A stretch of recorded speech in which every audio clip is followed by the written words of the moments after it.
नमस्कार, मी सारंग तरडे, वैदिक वास्तुशास्त्र तज्ज्ञ. आजचा आपला विषय आहे वास्तुशास्त्र का करावे.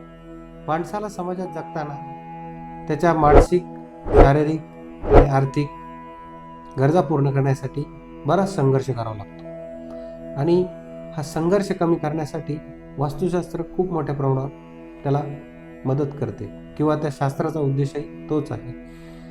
आपल्या भारतीय शास्त्रांचाही कुठलेही शास्त्र असो त्याचा उद्देश एकच आहे की माणसाच्या जीवनातील संघर्ष कमी करणे.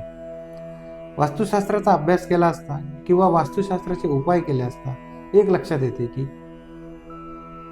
वास्तुशास्त्र मानवी प्रवृत्तीकडून देव प्रवृत्तीकडे नेण्याचा हा जो प्रवास आहे त्यात वास्तुशास्त्राची खूप मोठी प्रमाणात मदत होते.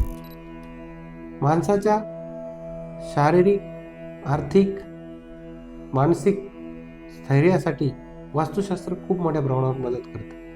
तसेच समृद्धी, सुख, शांती, समाधान यासाठी वास्तुशास्त्र खूप मोठ्या प्रमाणात त्याला मदत करते.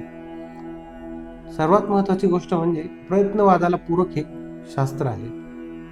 जसे की आपल्या अपेक्षित ध्येयापर्यंत आपण जेव्हा आपल्याला एखादं अपेक्षित ध्येय असतं आणि आपल्याला त्या ध्येयाकडे जायचं असतं त्यावेळेस त्या ध्येयाकडे जाण्यासाठी आपल्या जीवनात खूप मोठा संघर्ष आपल्याला करावा लागतो.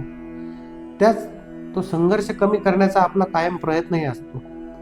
जर तुम्ही वास्तुशास्त्रानुसार जर घर बांधले किंवा उपाय केले तर हे शास्त्र तो संघर्ष कमी करण्याकडे 100% आपल्याला मदत करेल आणि आपल्या जीवनातील ज्या अपेक्षित गोष्टी त्या आपल्याला मिळवण्यात खूप मोठे सहकार्य करेल.